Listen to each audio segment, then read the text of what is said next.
Meister Eckhart and Marguerite Porete, and they were saying God is in everything, God is all around, also direct experience with God. In Filipino psychology, because you've gone and you've always said the same thing, that we should look at our experiences, even with the supernatural, and see what this means.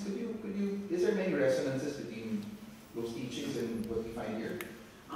Actually reminds me of animism. So animism is really just finding the spirit in everything.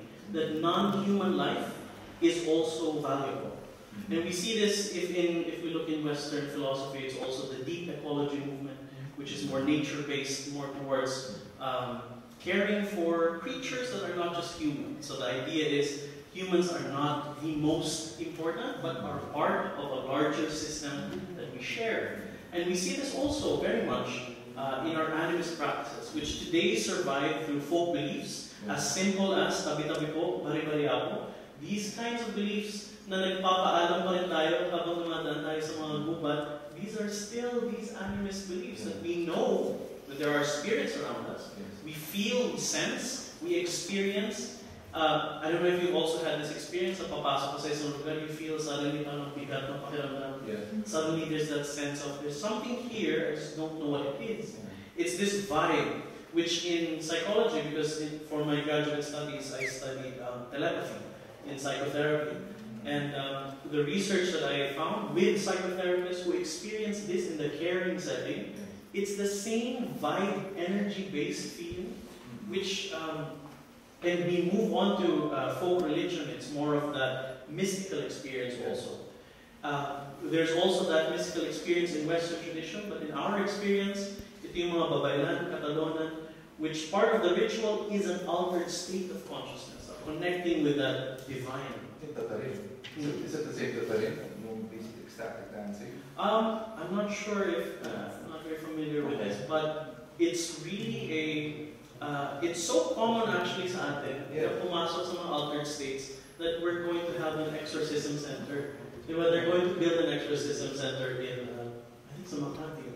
First in Asia daw. That's because that experience, culturally speaking, is so important to us, that we're so connected with spiritual aspects. Is it mostly women, though? Human, sorry. That experience these things?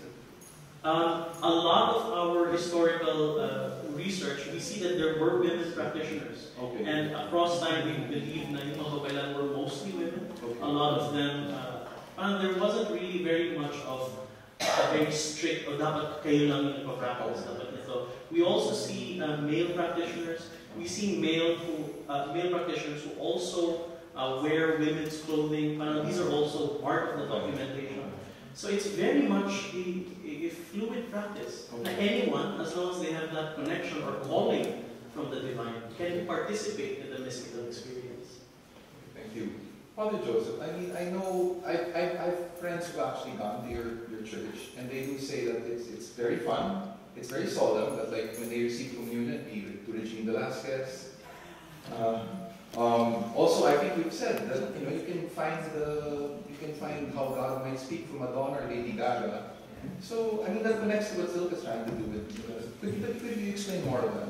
Why do you allow that in your church? Like the argument's very fun. No, it's same, very same. I do not call it doctrine or theology. God is in everything. God continues to speak to us today. This is your Now Testament. The Now Testament, yeah. And God has not stopped speaking. The Holy Spirit has not stopped revealing herself after the Bible was compiled.